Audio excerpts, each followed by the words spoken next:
Okay. All right. Wonderful. Welcome, everybody.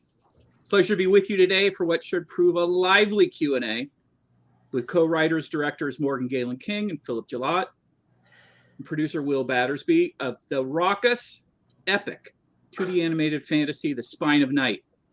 I'm Dan Sarto, publisher and editor-in-chief at Animation World Network, AWN.com. And I want to welcome everybody. Good afternoon, everyone. Great to see you all. Well, wonderful to see you as well. Thanks so much for being here with us. Yeah, thank you. Why don't you guys, Morgan, we'll start with you. Why don't you quickly introduce yourself, and then we're going to show a trailer, and then we're going to get into some questions. Fantastic. Yeah, I'm Morgan Galen King. I'm one of the writers and directors on The Spine of Night and the lead animator for the whole thing. I'm Phil Gillette. I'm also a writer-director on the film. I've written a lot of adult animation over the years. At this point, I'm also a writer on Love, Death, and Robots for Netflix. And that's about all I need to know about me. I'm Will Battersby. I am one of the producers of The Spine of Night. That was short and to the point. Economical. I don't know. I mean, there's so much. I don't want to bore everybody with a 20-year-long resume. This is the pinnacle of everything, Dan. Yeah, exactly. You're the one that holds everything together. We know what a producer does. Exactly. On schedule. A little red. Right. It's gentlemen. Thanks for including me in this, and thanks for making yourself available to do this. Very looking forward to this. By way of background, if those of you tuned in with us here don't already know, The Spine of Night is one of 26 animated features eligible for Oscar consideration this year. And it tells the story of an ambitious young man who for many years ago steals forbidden knowledge from a sacred plant. And as he falls to its darker temptations, unleashes ages of suffering onto mankind. But with every villain, heroes arise to fight back. A daring tomb robber, star-crossed lovers, a maniacal necromancer, winged assassins, and an undying guardian. And the question is, will humanity be saved? To find out, if you haven't seen it, you have to see the movie. Let's not waste any more time. I want to just a quick note, housekeeping note. If you have questions during the course of this, go ahead. Feel free to type them in. You don't need to wait until the end.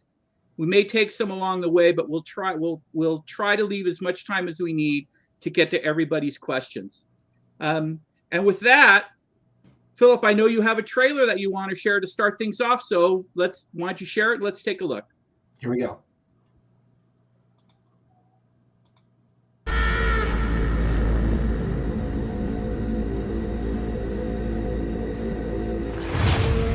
There are so many things that man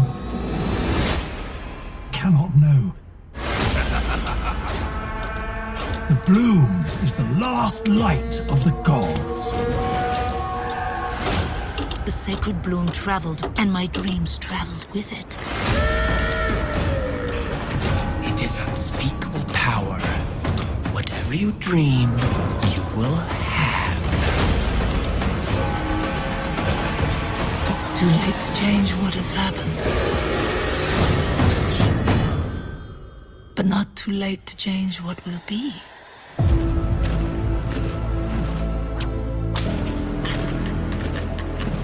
Why bring me here?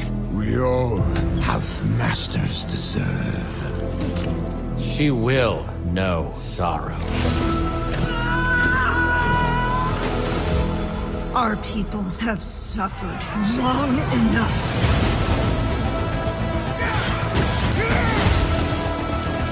I am enlightened.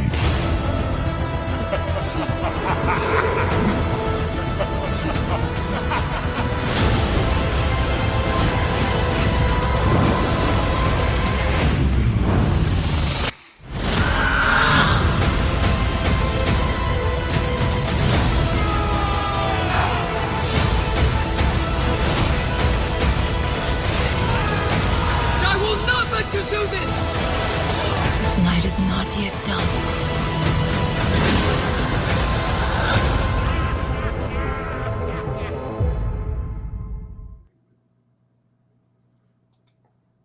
Man, I love that trailer. Every time I see it, it's like seeing it for the first time. It's a great trailer, and you know, I remember when I first saw the trailer before seeing the film, back when we all first met. It reminded me, and I mentioned it reminded me when I was when I was a young boy and I drove my Schwinn bike, the big white banana seat, to the Studio Theater in Studio City, California, to watch Ralph Bakshi's Wizards. And back when I was young, his films, they were a very big deal. And so when I first became aware of your film, it was like, I love that look. I mean, it really, really brought me back. So, but we're going to talk about that look. So why don't we start? Phil, I'm going to start with you. But as we've discussed, you know, feel free to jump in, any of you, in the discussion. So I want to start. How did this film come about? What's the genesis of the story? Give us a little context of how this kind of came together. You guys as partners, take us back to the beginning. Yeah. So, you know, the beginning really is with Morgan, but I'm going to tell it from my perspective, and then maybe Morgan can jump in and fill in. So way back in 2014, right? 2014, 2013, something like that. I saw a short film called Exordium that Morgan had made. That was done in the same rotoscope style as The Spine of Night, and it was sent to me by a friend who thought it might be something I'd be interested in.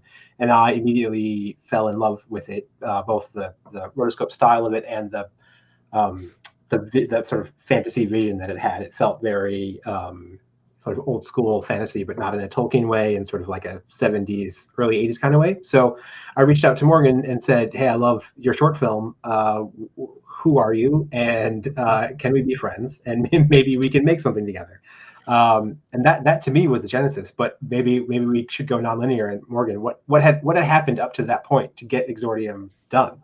Well, I had I left my job that I'd been working on, doing like a freelance design at a record label back in the day.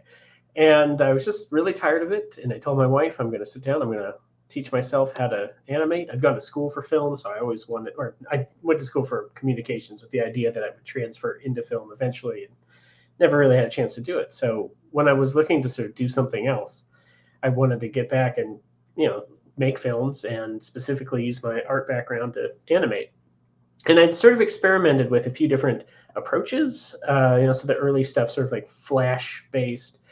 But once I needed a part where someone swirls their cloak dramatically, and I just couldn't get it to work with the flat layers. I was like, I should rotoscope this, because I always loved that stuff. Like you, I didn't see Wizards in the theater, but I saw it at a very young age, and Bakshi's, always been a favorite. So I started rotoscoping in my living room in the backyard in Philadelphia, where I lived at the time, and just sort of developed the process over several short films about the barbarian mongrel, who you may know from the film, and then those were reasonably well received. So I was like, let's try to do something a little more ambitious, and that's where Exordium came from. Was trying to do more of a full story with twice the runtime, and yeah. And from what about from a story standpoint? What brought you to this area of storytelling, of all the types of stories that you could tell? What brought you there? I mean, I've always been a fan of the style of sword and sorcery fantasy, and I grew up with like first edition Dungeons and Dragons, and so like that sort of thing has always been a deep love of mine. So when I was first animating, that seemed like the right thing to do. And then once I realized I was going to be rotoscoping, looking back to Bakshi's work and like Fire and Ice and The Lord of the Rings as like a stylistic guide, just felt like a natural fit. And trying to incorporate all the fantasy things I've loved since then as well into this world. And I just always liked this stuff. Yeah, I mean, for me too, like I grew up with fantasy, and I, at the time that I saw Exordium, I was sort of like frustrated with what I like my career as a screenwriter had been going fine, I suppose, but I had this feeling that I would never be allowed to write a big, loud adult fantasy film, because who does get that opportunity, really? Like, how many people do that? Very, very few. I mean, it doesn't really happen. Even just as a tangent, like I thought like all of Game of Thrones happened basically over the course of us animating this movie. And so in my mind, I was like, oh, Game of Thrones is going to unlock this like world of like adult oriented fantasy for the broader culture. And it hasn't really, which is weird to me. Anyway, total side note. But, you know, that type of fantasy has always been a thing that I've loved. And so, you know, I love like, you know, old school Tolkien style fantasy, but what we have done, I think, is much more in the vein of like, again, like you can see my Conan the Barbarian poster behind me. Like it's that sort of early pulp mixed with the stuff that was going on, I think, in the 70s, like Michael Moorcock and M. John Harrison and a little bit of like Ursula Le Guin, these sort of like people who were pushing against the Tolkien brand of fantasy and doing something a little bit more psychedelic and a little bit more geared for adults thematically and viscerally as well. And that has always, you know, it just appealed to me as Morgan for almost my whole adult life. So the chance to do it was really exciting, you know. Got it. Will, let's drag you into this. That's exactly what Phil and Morgan did too. That's exactly what we did. As the producer, you're ostensibly the sensible one. What made you, what brought you to get involved with this project? What on this project in the earliest, you know, the stage where you came in, what about it did you say, this is something that I should get involved in? What fantasy novels do you love, Will? Tell us. No, I mean, I produced Phil's first two live action features. Phil and I have known each other for a very long time. And, you know, this is not a world which, you know, has always kind of held the same fascination for me. But, you know, I'm a very political thinker in the same way that both of these guys are. And, you know, and I think the kind of the brilliance and Phil and Morgan have sort of, you know, given me my crash course, my education. But, you know, I think one of the great things about really good genre is, you know, the politics, the socioeconomic stuff that's hidden inside it all, right? And I think it functions on actually sometimes more levels than, you know, dramas do. It functions, you know, and so I think it's kind of it's very ripe when people get it right, you know, and you know, and so I was always inclined to jump in on this. You know, when Phil called me and told me, he was like, "Oh, I just met this guy from Philly. He made a short." I was like, "Dude, like, what rabbit hole are we going down here?" But you know, then I read the script. My wife and I were having our second child during the shoot, but I went up to Providence. I saw the old warehouse they'd found to shoot this in. Doubled down on my feelings that this was absolute insanity. But you know, that's never stopped me from wanting to be involved with things. And you know, in some ways, I feel like you know, the most kind of interesting artists are artists who are taking chances, right? And you know, it's you don't, you know, it's and it's that sort of terrible pressure that you know, commercial cinema puts on us, that everything has to make money and be perfect. And you know, and I think certainly the thing I've loved about my working relationship with Phil is, you know, we've very much kind of grown up together and learned together, and you know, and this is a kind of continuation of that. And you know, and we're getting more and more ambitious, and you know, in how we tell things, what we tell, and you know, so and you know, and then I just closed my ears and didn't listen to any of the stories coming out of the warehouse in Providence, Rhode Island, and until it was done. So. My recollection of you coming to the warehouse was, I was like, well, so because I don't even think, and correct me if I'm wrong, I don't even know if you really understood what rotoscoping was when I was like, okay, here's the warehouse, this is what we're doing. And I remember your recommendation. No, it's interesting because I did see all of Bakshi's films in the 70s, but you know, I'd never really sort of connected with it, didn't necessarily know that was what the style was called. So sorry to interrupt. Yeah.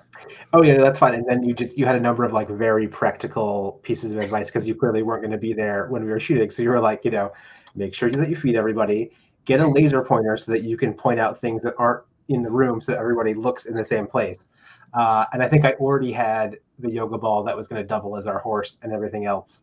There may have been one other sort of very sensible piece of advice for me. But then, I'm sorry, I'm going to take over the questions for 1 minute because we shot the live action, and then, you know, as I'm sure we'll get into later, it took us, you know, many years to complete the animation. So you were pretty deep behind the scenes for a long time. Do you remember, like, I don't think I showed you a cut of it even until we had a good deal of animation. I'm curious about like what your reaction was the first time that you saw any of it with animation sort of cut together? I mean, honestly, and I just thought it was brilliant.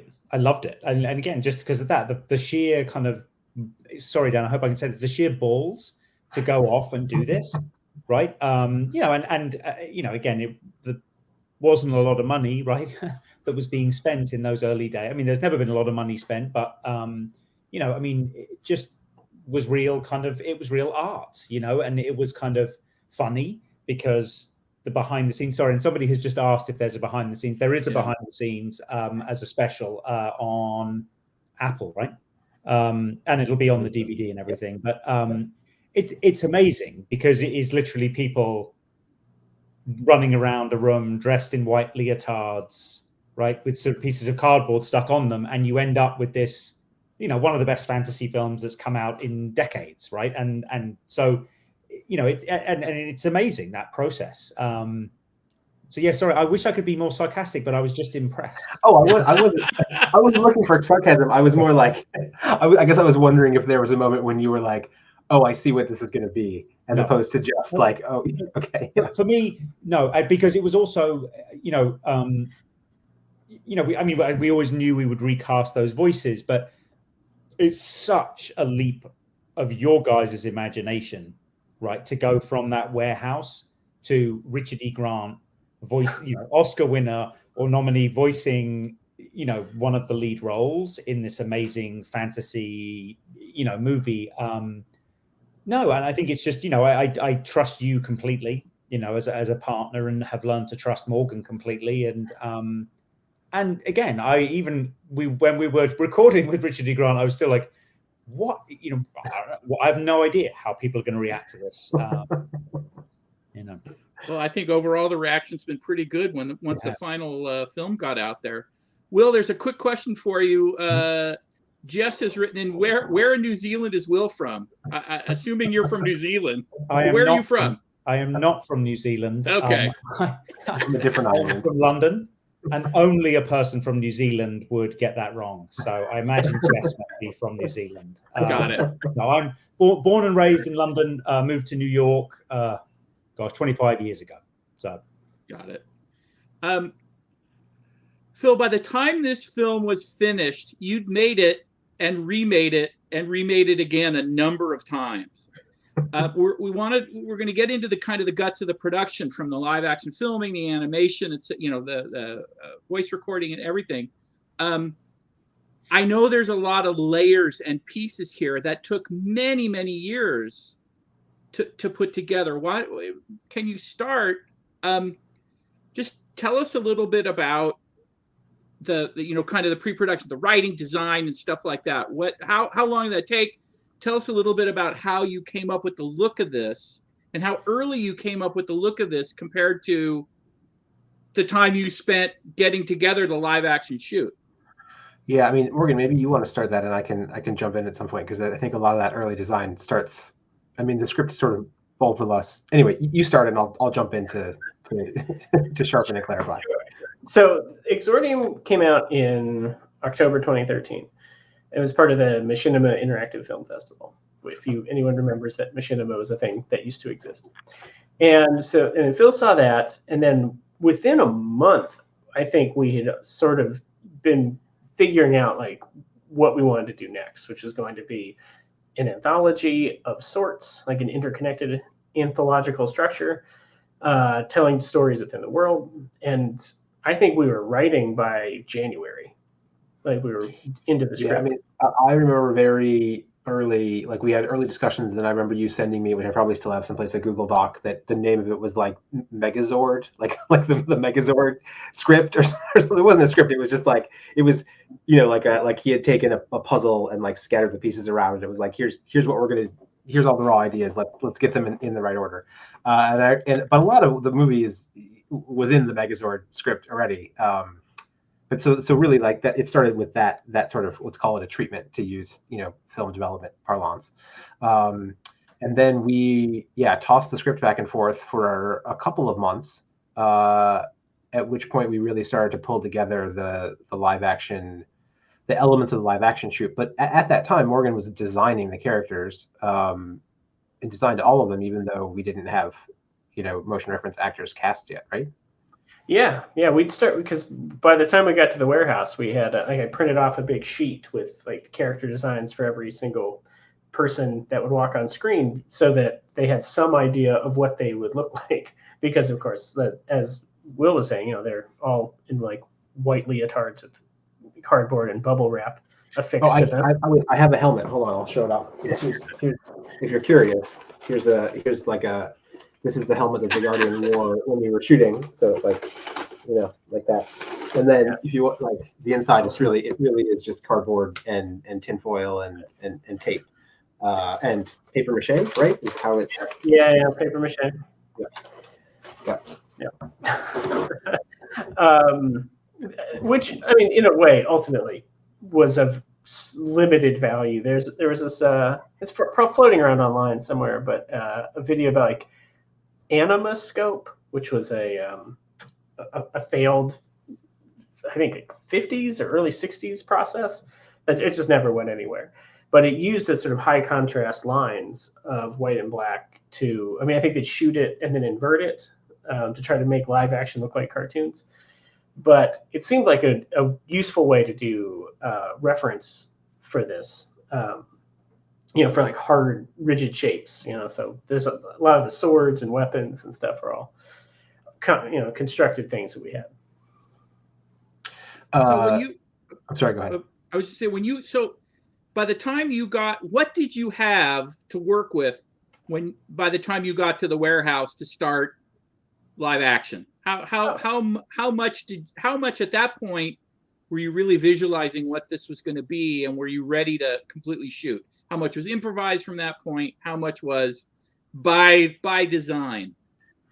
We storyboarded the whole film before we got to the set, but that was of limited use. Like, some of it was useful, some of it wasn't. I think one of the big advantages of rotoscoping is that you can incorporate improvisation on the set. Like, it's sort of like being able to shoot in live action, and the actors are all able to, come up with their own angles on it, and then so your response changes while you're filming. So it benefits a lot from this live action filmmaking approaches.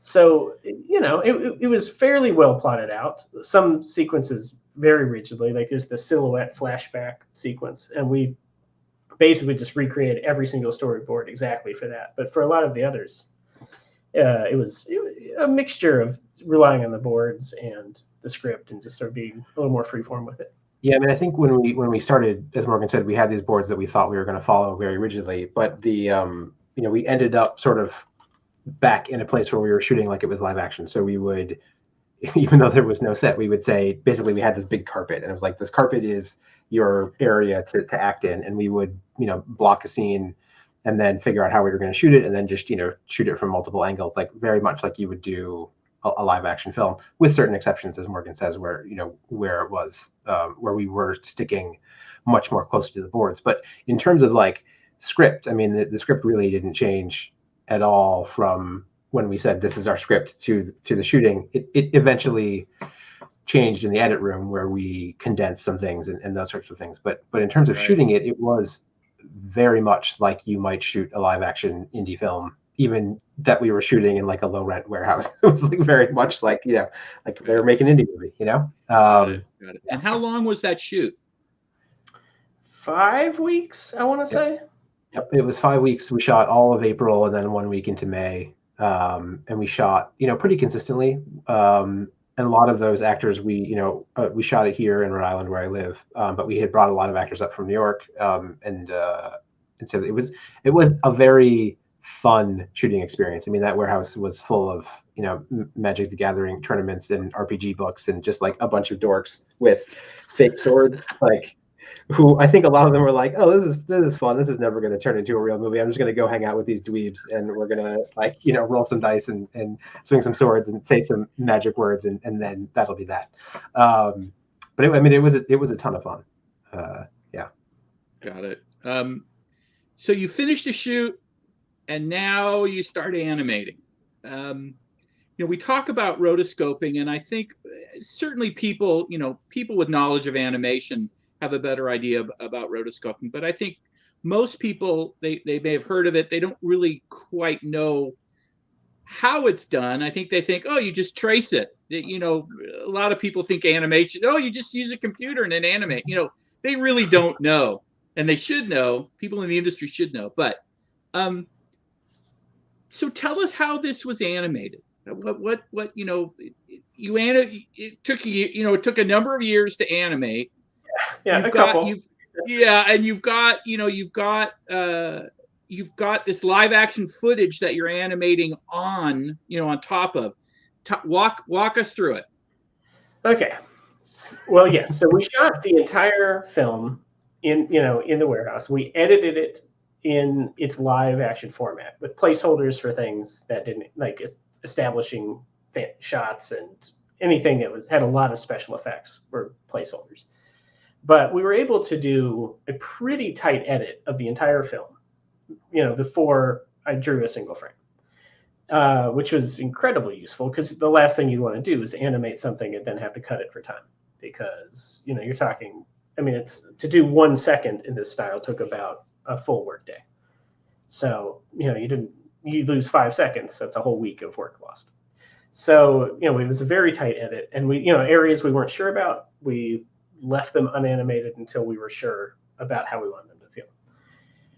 In terms of the technical process, yeah, I think people do think of tracing. I mean, often it's even described that way. I think the Wikipedia entry describes it that way, but I find that is not really an accurate term. It's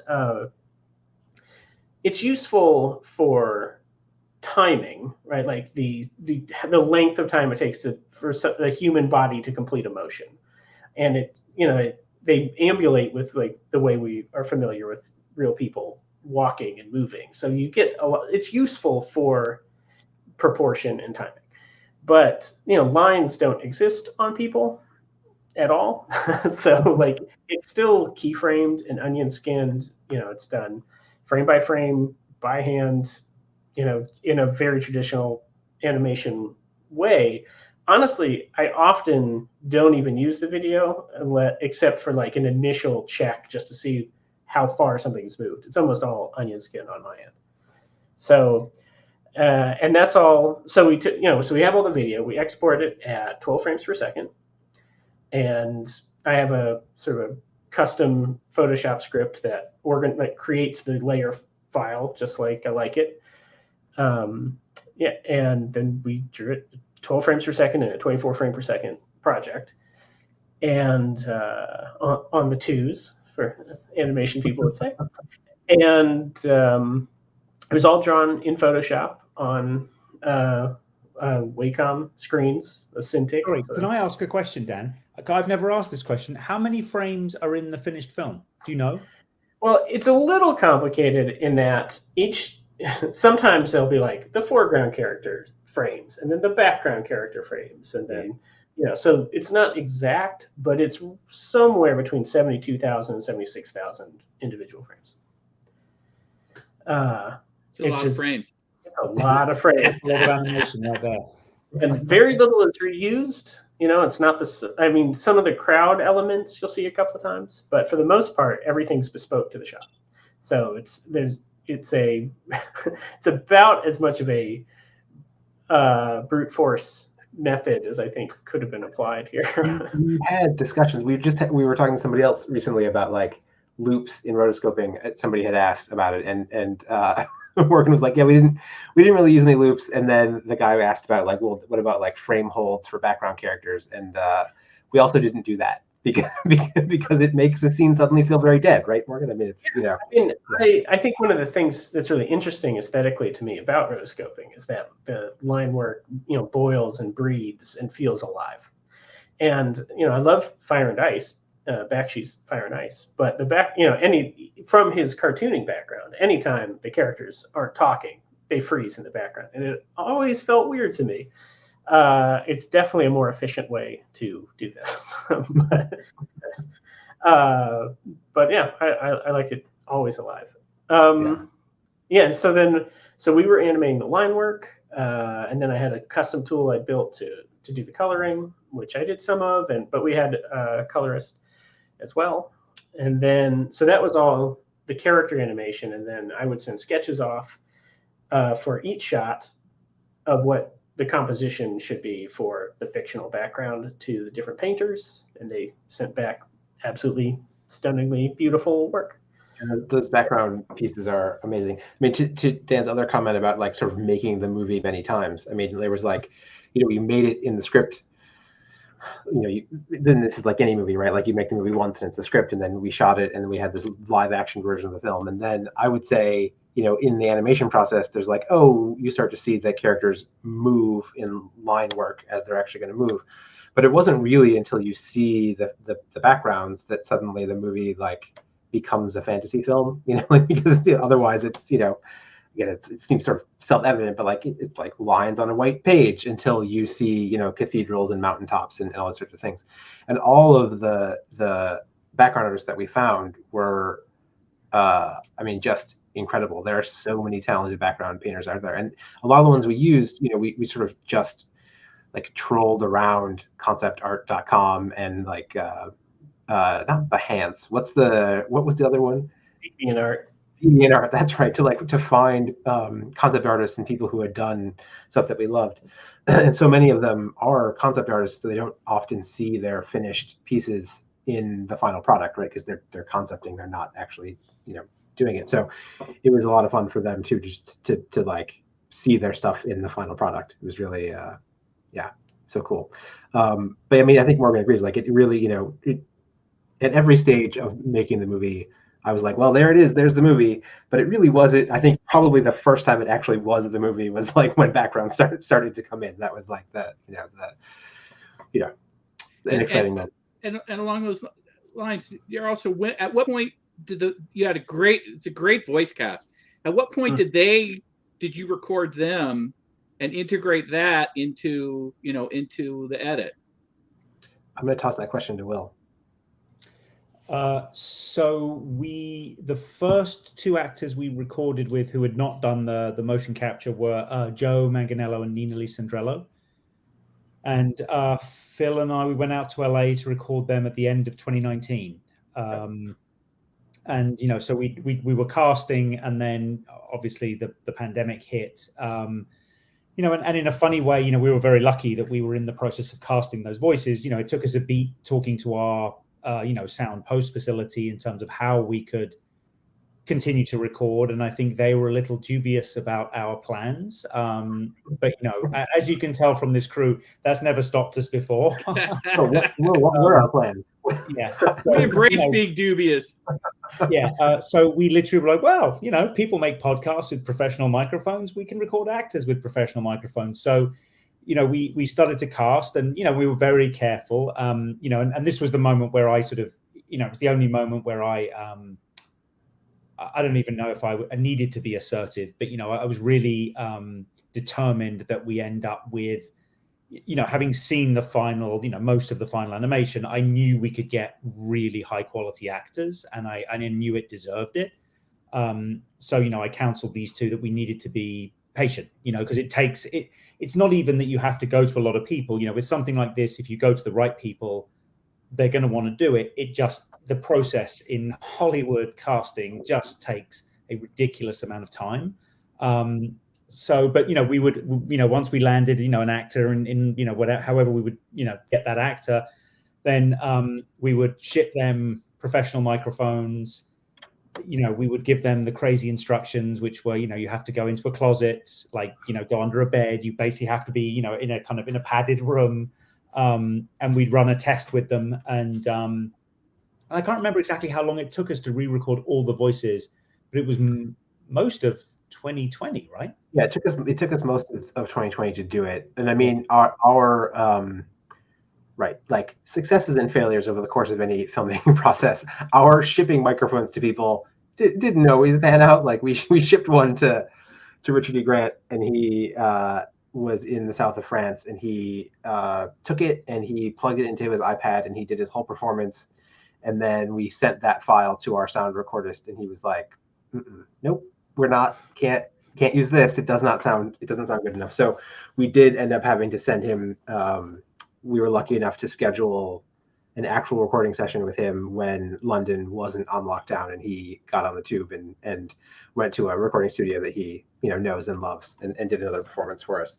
And Lucy, to her credit, we sent her a microphone, and she was like, I don't know what to do with this. How about you just find a studio that I can go to? Which, good for her for knowing that she didn't want to have to deal with. So, and again, New Zealand was open because they haven't had quite as bad a COVID problem as the rest of the world. So, but most of the other ones are like, they were closet records. Tom Lipinski, who is a great actor who's in The Nick and other things, does one of the voices of the Bird Assassins, and recorded it. He was visiting his parents or parents-in-law, I'm not sure. His parents, yeah. And they had a newborn child, and he was in like his parents' closet, and he just found this 10-gallon hat, so he put on a little 10-gallon hat for us to perform his bird assassin role. And really, again, if you've seen the film, he has a particularly memorable moment where his face gets melted off, and really gave it. I think that 10-gallon hat really informed the performance as he howled as his face got melted. So how did having late records impact the animation? Go ahead, Mark. I mean, mercifully, not very much.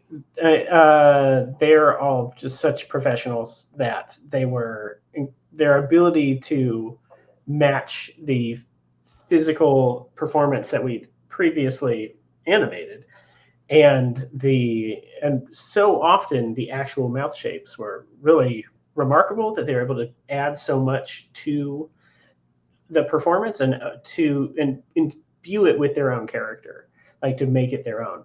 I was pretty worried going into it that it was going to prove really challenging, but they're so good that they're fine. I re-lip synced a couple of things by hand, but it didn't have to be too much.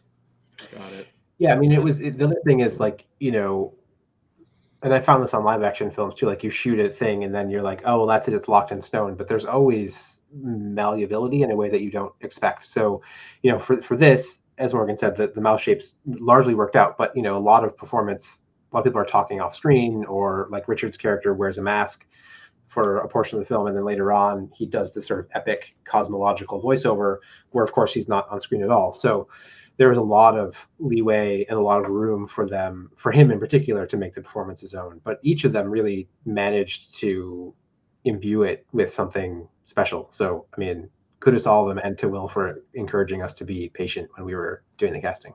Right. What do you think this? I know that, and in our previous discussions, a lot as indie filmmakers, a lot of stuff, you end up doing a lot of things because from a practical standpoint, that's the only way it can get done. You're kind of problem solving along the way, and you do right. Stuff because whether it was planned or it's just off the cuff.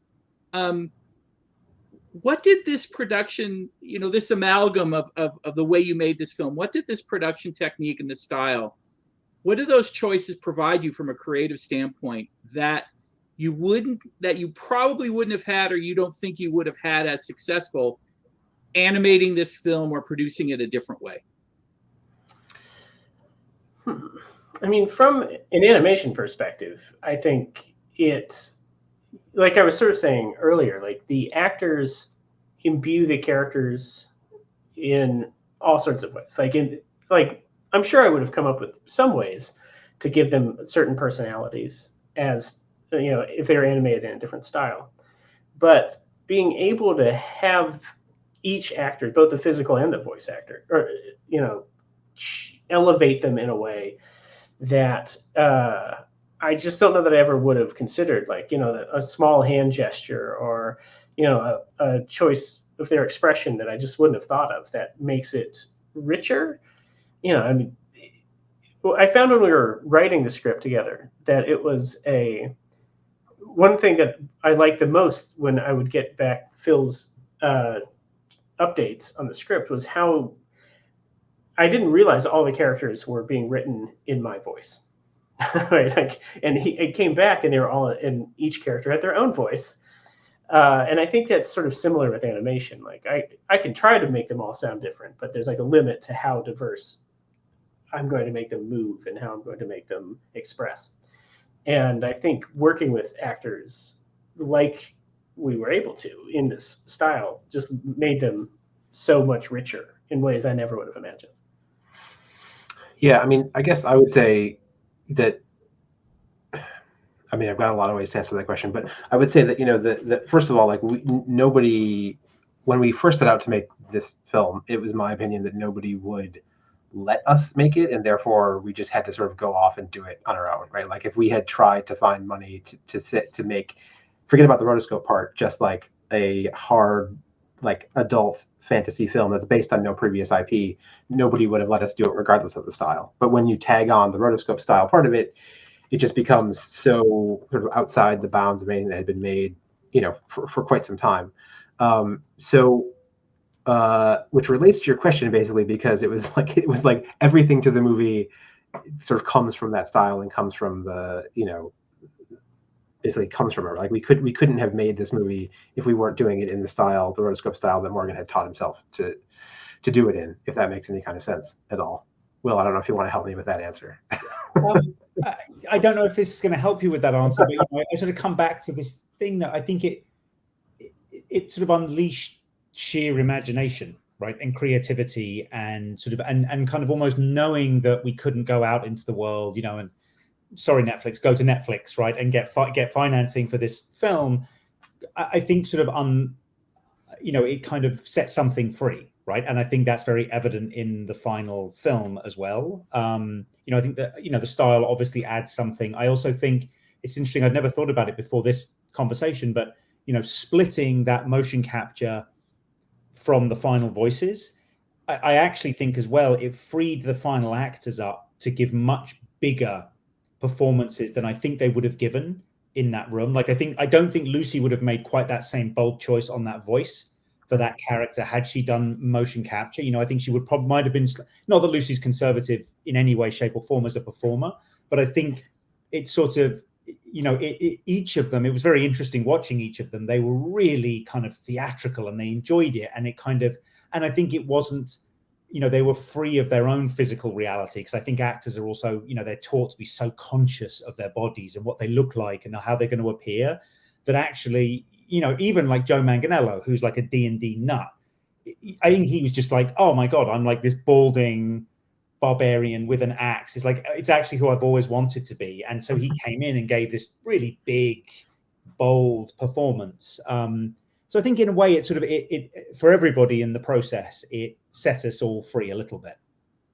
Okay. Yeah. I want to ask one more question real quick, and then we're going to take some questions from the folks out there as I'm looking at our time. And I'm not, any or all of you can chime in on this real quick. What are some of the key aspects from a storytelling standpoint, filmmaking, the animation, the pieces of this film? Excuse me.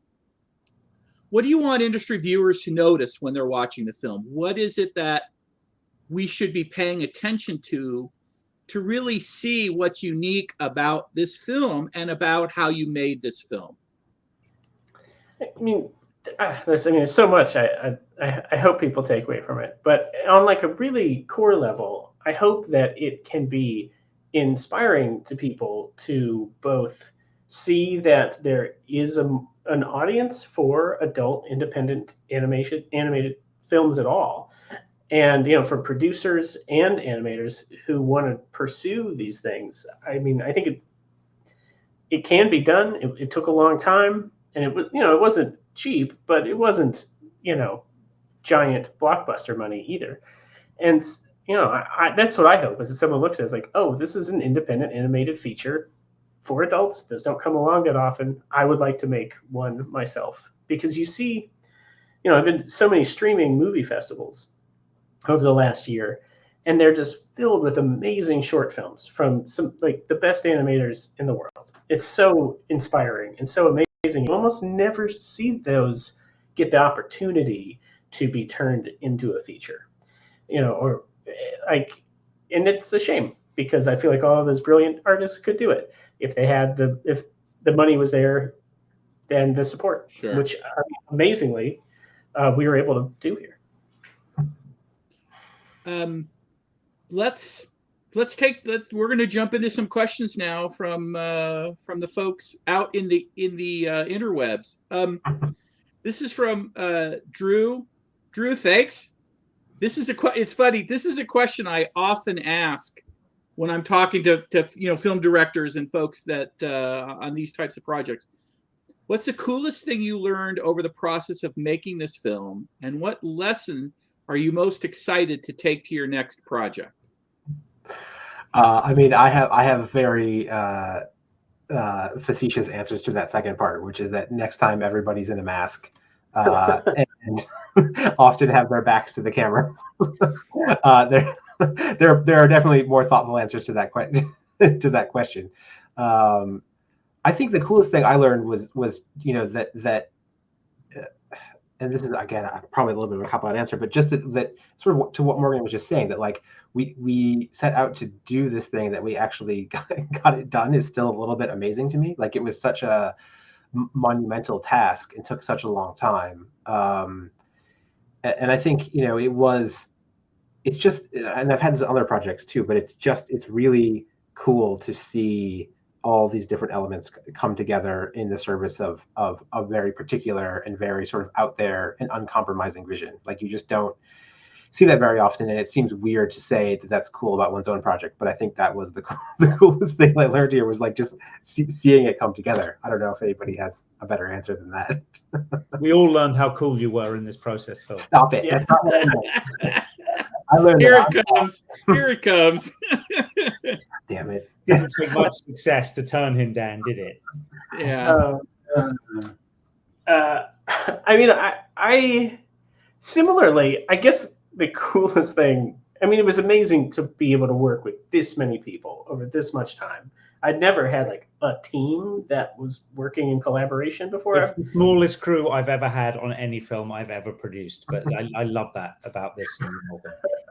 Well, it's very big for me, but I mean, this is hokey, I guess, but like, I didn't know that I could make a feature-length animated film. Like, when we started it, I of course said yes, but like, I'd never done it, and like, being able to do anything this long as like, and have like a vision that you're driving toward and actually get it over the finish line, I don't know. It was really cool to learn that I was even capable of it. So I mean, I think that is, for me, like, you could put the name of the film on my headstone. I think I'm good. I did a thing. It was accomplished. So that's cool to me. And there may be more work to do in the future, Morgan. And that's why I'm giving Dan a softball segue into another question. Morgan, it's interesting you say that, but that's an important thing, to actually finish something that is the opposite of a trivial undertaking. This was all told, what do you say, 2014? So this is like 7 years. Yeah, and it was all day, every day for the entire run. It was, I mean, easily the hardest thing I've ever accomplished or even tried. So, and someone, Vuavu, wrote in, and just along this line, did you ever doubt that you would finish? Did you ever lose interest? Did you ever say to yourself, WTF? Oh, I mean, I never lost interest. It became, if anything, an increasing obsession, because after you've told someone you're making a film for years, like, I couldn't go back to my bar and be like, hey guys, nah, it just didn't really work out. Yeah. I had to keep going. So, but it became, if anything, more obsessive and more fiendish. But in terms of doubts, sure. I mean, I thought we did a teaser trailer with some early footage just so people knew it was coming along. And I thought, well, I'll give myself enough room so that even if we're running late, we'll still hit this release date, which was 2017, which is what was in the trailer. And I remember when I took that down off of the YouTube channel, just like, and realizing we were at best halfway done. And then we had a long way to go. So that was a moment where it really seemed like we were in the swamp. Like, the light was not at the end of the tunnel yet. So it was rough, but I never lost faith. I remember we had many conversations because I didn't draw any of it. I can't, as I've said many times, can't even really draw a stick figure. So a lot of, once we were in the animation phase, a lot of it was me checking in with Morgan, constantly online, but then sort of, every week or whatever it was. And I remember many conversations where Morgan was like, feeling like, I don't want to say like, and you never said you were going to give up, but you were definitely like, are you sure about this? Like, are you sure we could do this? I don't know that my faith in Morgan finishing it ever wavered, to be honest. So whatever. And your faith in him in each other was well rewarded. All I ever said, Dan, was, "Can't you go faster? Why is this taking so long?" Well, that's what the producer always says. Yeah. I was going to say, if you weren't saying that, you weren't doing your job. Looking and zooming, just looking at your watch. Can't you do this any faster? Yeah. Question came in, and it's going to lead me to broaden the question. This is from Busnut33. Morgan, did you work with digital tablets for the animation? And while you're answering that, can you tell us real quick? You mentioned Photoshop. What did you use for editing? What did you use for compositing? Can you just walk us real quick through kind of the tool set? Sure. Yeah, we drew the whole thing on Wacom Cintiq, not the new one, but the one right before that. I'm using it as my screen right now. I turned around the camera, but you know what it looks like. Yeah, we shipped those out to all the animators, so we all use that. I think they used the Wacom Intuos for the coloring. And the actual software was all drawn in Photoshop, and the frames were assembled in Premiere. And that's where all the compositing was done. There's a handful of things that Premiere couldn't do that I went into After Effects for, but only a couple of things. So it's mostly that. I don't think we would do that moving forward. It was like the way I learned how to do it because I already knew how to use Photoshop and Premiere.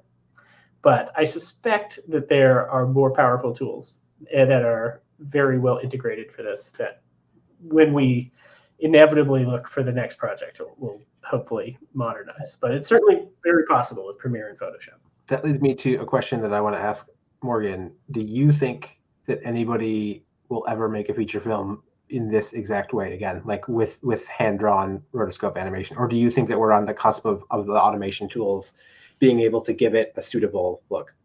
I think it's probably the latter. Like there's a lot of tools that aren't quite there yet, but are very close. So I suspect in the next 3 or 4 years, you're going to see maybe not a feature, but something that looks absolutely amazing, that feels hand-drawn, that isn't. Right. But so far, I mean, we've certainly experimented with EV synth. I know there's a lot of people rotoscoping on the internet with that these days, and it's powerful, but it still looks very filtery. And I like to be able to see the artist's hand in the work. But I'm confident that at least by the time there's another feature, that it will be using a lot more automation. Right. Is there any plans for a sequel or a prequel, or is there a second act, another act to this production here, you guys? We have like 5 acts. How many acts do we need?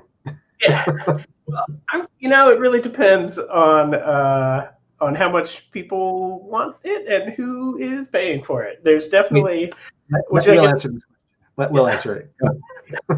Yes. There is an entire universe that these guys have created, and what pieces of that will be seen is the discussion we're having now in the coming months. But chances are there will definitely be more from this world. Sure. Yeah, I got that's how I write my scripts by hand. I'm working on it right here. High tech. Yeah, that's why it takes so long, Dan. Then he has to type it up, and he has to, Xerox it on one of those old machines. A couple kind of practical point questions that I want to make sure to get in.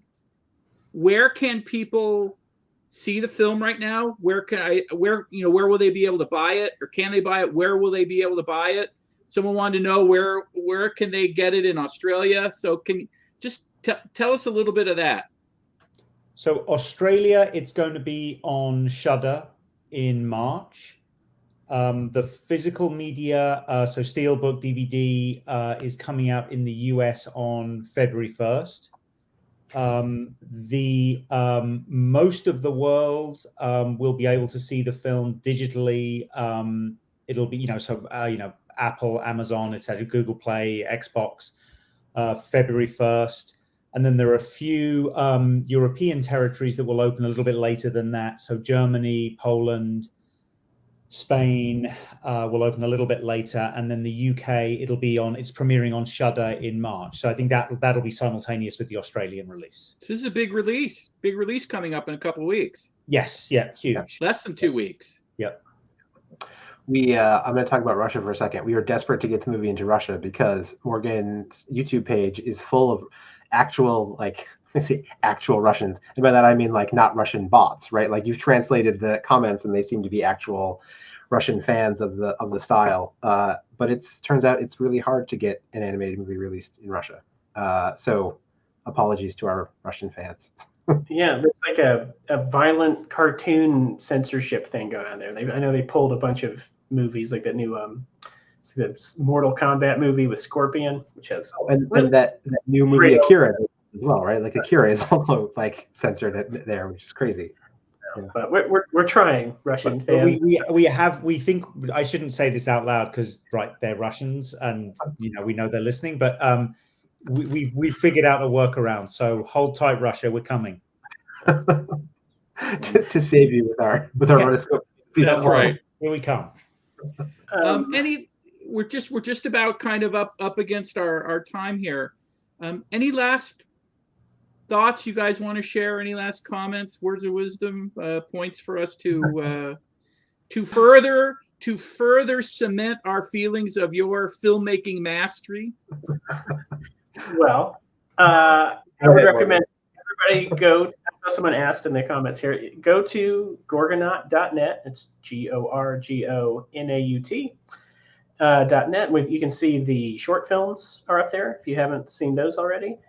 And although on the Blu-ray there'll be new 4K transfers of them that look really good.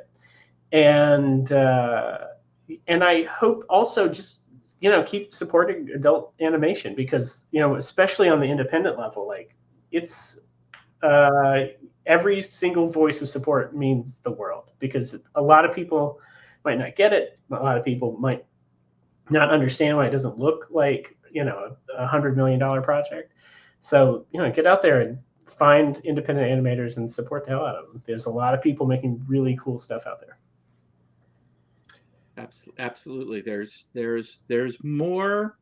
We have more access to more fantastic animation now than ever before. And you just have to look around a little bit. You have to look outside the box that you may get pigeonholed in what you spend your time watching. Certainly online, there's just great stuff. Yeah, I mean, Morgan had pointed out that, and maybe this has been the case in the past, and I just haven't been paying attention. But if you look at the list of eligible animated movies for the Best Feature this year, you could make an amazing slate from Flea, Summon of the Gods, Crypto Zoo, what's the other adult one on there, and then Spine of Night. You could make a full slate of animated nominees out of the really fascinating and amazing adult animated stuff that's eligible, which would be, it's not going to happen. It would be amazing if it did. Phil, I think part of that, and I've seen this just to add on to that, over the last few years, with the advent of streaming dollars and streaming distribution, there's a whole slew of folks that used to spend years trying to cobble together $400,000, $500,000, $600,000 to do a short.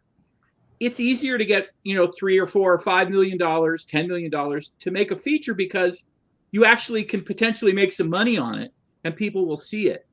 And so there's more independent animated feature films out now and being, in production and soon to be released than ever before. Let alone that, the big budget stuff, as well as the films in kind of that $30 to $50 million range. There's just it's an unprecedented amount of activity right now. Truly. Yeah, that's very exciting. Yeah, just to be a part of it, it's really cool.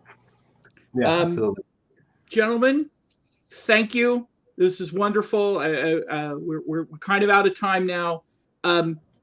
Morgan, Phil, Will, thank you very, very much for putting this. First of all, thank you for devoting 7 years to making a really great film. We're all better for it. I hope you are, but we certainly are. And you know, I any movie that has a pike and a broadsword in it, you got me. I'm there. So thank you for sharing your insights about film in general and about your film and the process making The Spine of Night. Thank you all out there for joining us, and everybody have a good afternoon, have a good evening, and thank you very much. Thank you so much. Thank you so much, Dan. Thanks everyone.